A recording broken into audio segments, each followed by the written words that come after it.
Okay, so you want to own the World Cup. Not a football team, not a stadium, not a television network showing the matches.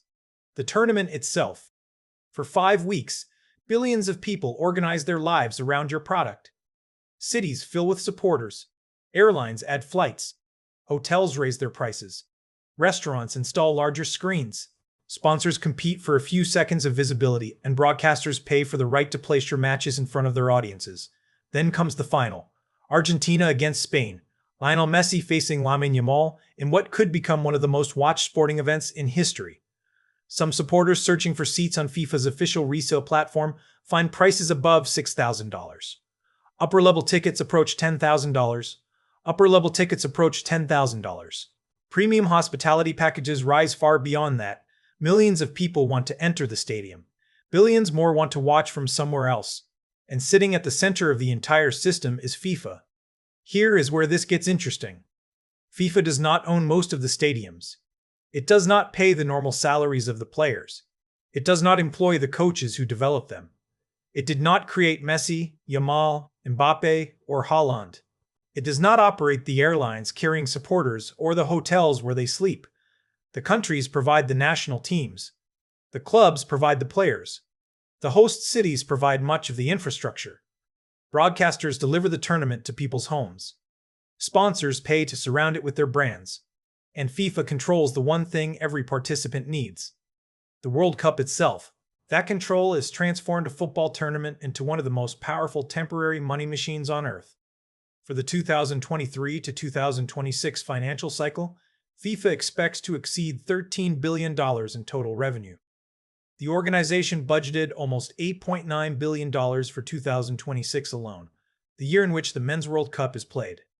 Think about that number. Almost $9 billion of budgeted revenue in 1 year for an organization that does not manufacture a physical product, operate a global chain of stores, or maintain a normal weekly sports league. Its most valuable asset is permission. Permission to broadcast the matches. Permission to slay logo beside the tournament.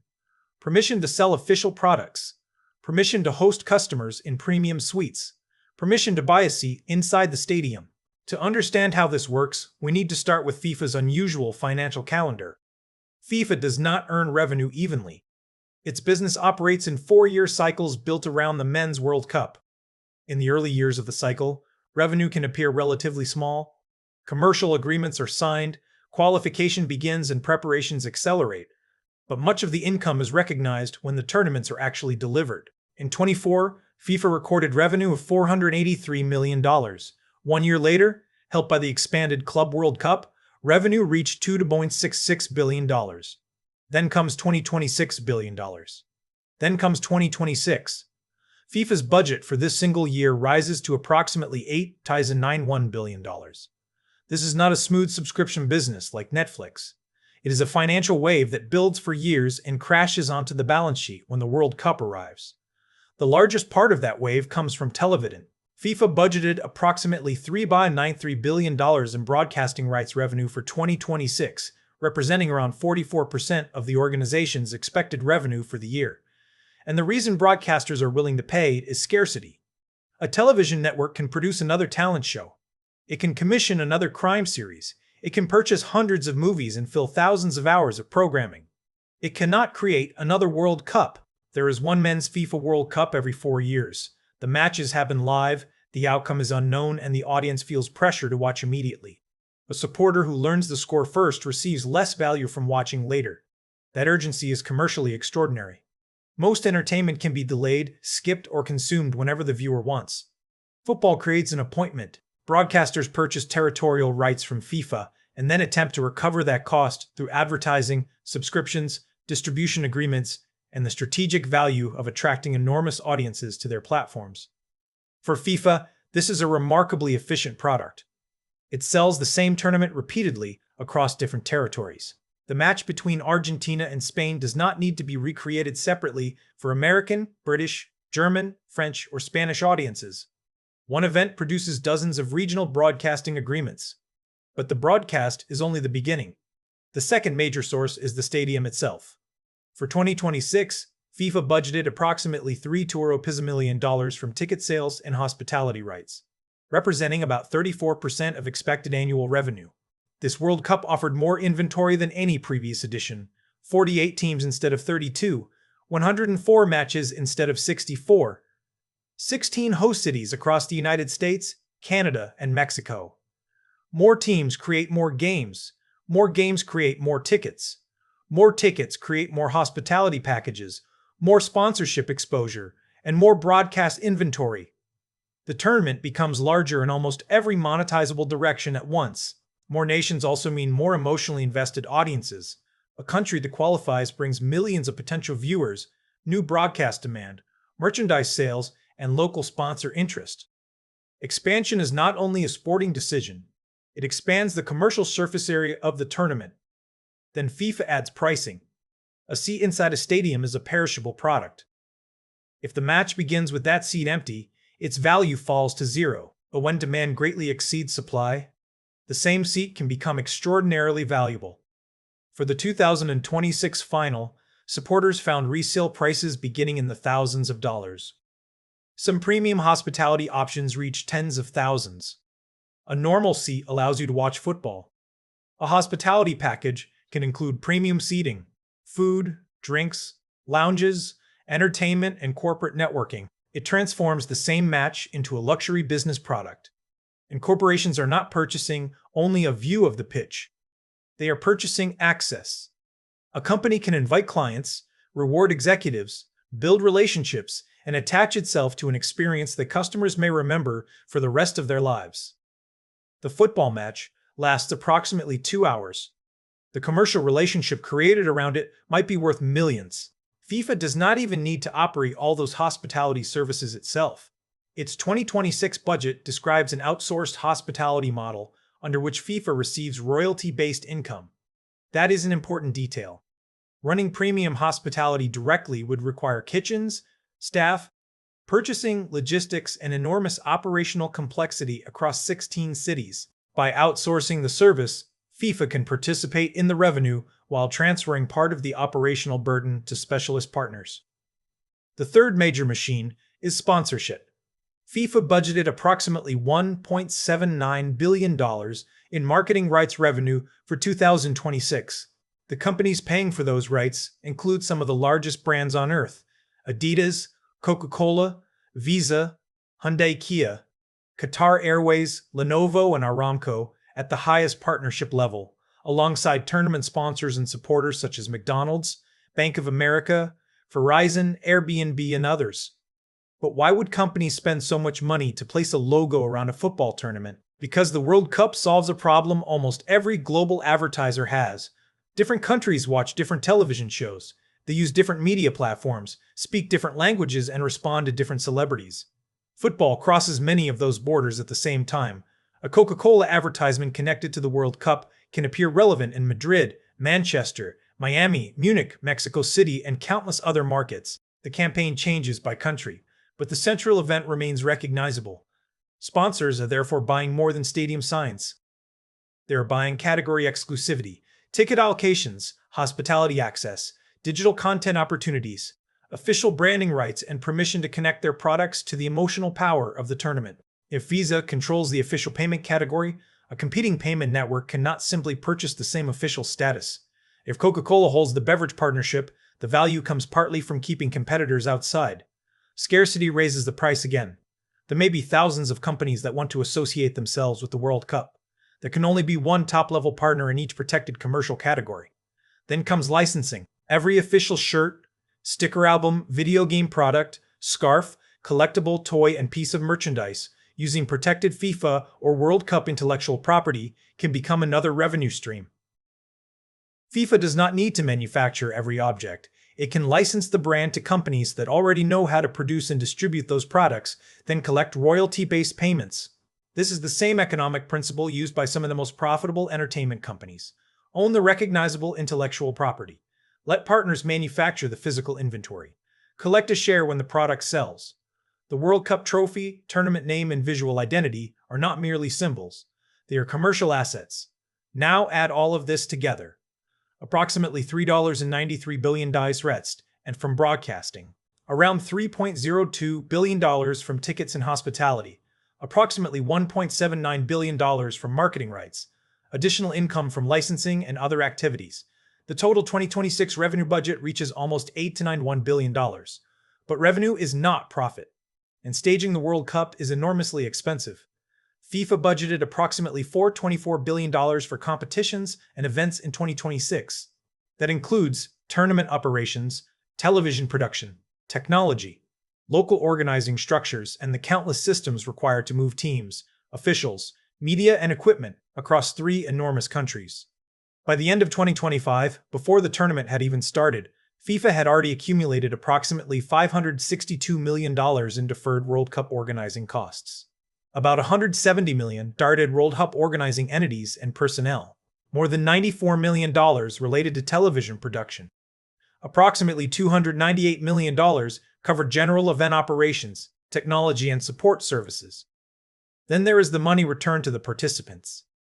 Following the tournament's commercial success, FIFA increased the financial distribution to the 48 participating national associations to approximately $871 million.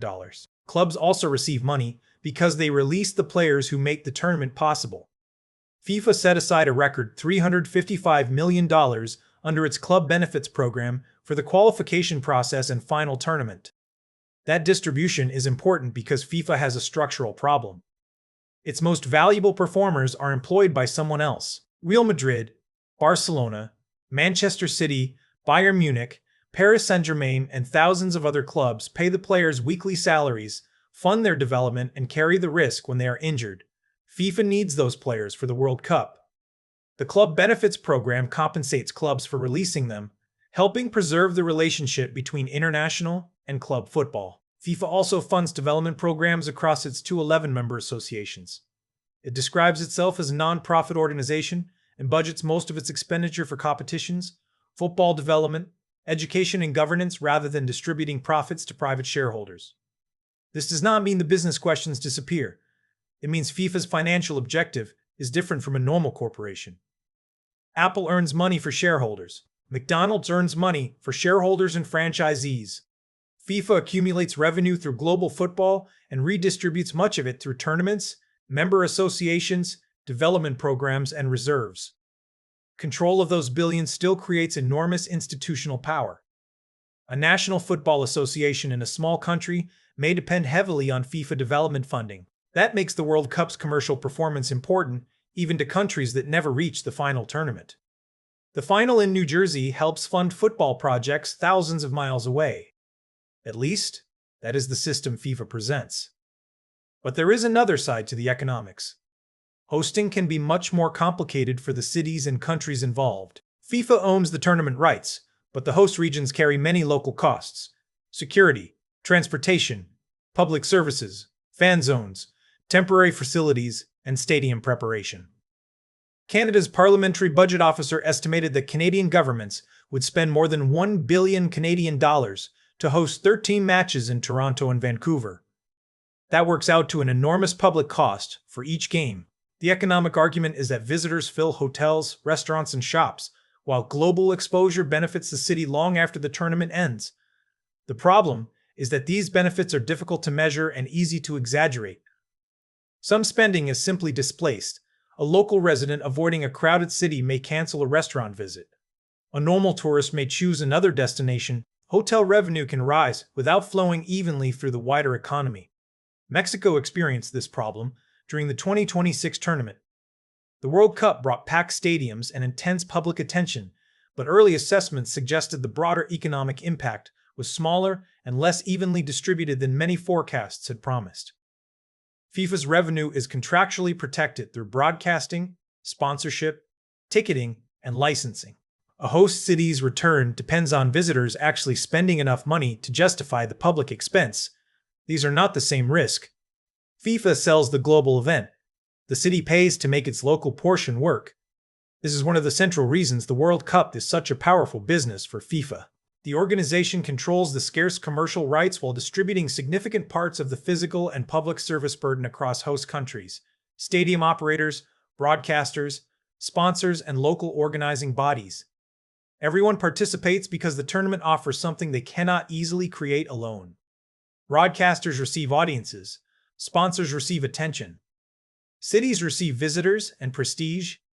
Teams receive prize money. Clubs receive compensation. Supporters receive the experience. FIFA sits in the middle and charges the system for access. Now consider the final itself. The players enter a stadium built and maintained by others. They wear national team kits produced by commercial partners. The match is transmitted through infrastructure operated by broadcasters and telecommunications companies. Payments flow through official financial networks. Drinks are sold by commercial partners. Corporate clients watch from hospitality areas. Millions of licensed products circulate around the world. Every layer is operated by a different organization. But the economic value of every layer depends on two words: World Cup. That is FIFA's true product. Not the ball, not the stadium, not even the individual match. Its product is the global meaning attached to the competition. A friendly match between Argentina and Spain could attract an enormous audience. But place the same teams in a World Cup final, with history, elimination, and national identity attached, and the commercial value changes completely. FIFA owns the structure that creates those stakes. This is why the organization can generate billions without operating like a normal sports team. A club must remain relevant every week. It buys players, pays salaries, maintains facilities, and competes continuously for supporters. FIFA concentrates much of its value into tournaments. It spends years preparing scarcity and then monetizes global attention at extraordinary scale. The 4-year wait is not a weakness. It is part of the product. Scarcity makes qualification meaningful. It makes elimination painful. It makes the final feel historic. And historical moments are exceptionally valuable because people are afraid to miss them. None of this means FIFA keeps every dollar. Billions go into operating tournaments, compensating teams and clubs, funding member associations, and developing football. The organization also carries reputational, political, and operational risks. A failed tournament, empty stadiums, broadcast disruption, or loss of public trust could damage the entire model, but the fundamental economics remain extraordinarily powerful. FIFA does not need to own the world's football clubs. It only needs those clubs to release their best players. It does not need to own every stadium. It needs cities willing to host its matches. It does not need to build a global television network. It needs broadcasters competing for territorial rights. It does not need to manufacture millions of products. It needs companies willing to license its name. And it does not need to sell something every day. It needs the world to stop and watch once every 4 years. The next time you see a World Cup final, look beyond the pitch. Look at the advertising boards. Look at the payment logos. Look at the cameras carrying the match into hundreds of territories. Look at the cities paying for security, transportation, and public events. Because you are not simply watching 22 players compete for a trophy. You are watching thousands of organizations combine their infrastructure, money, employees, and audiences to build one product owned by someone else. The players create the drama. The supporters create the atmosphere. The hosts create the stage. But FIFA owns the name above the door, and that may be the most valuable position in all of sport.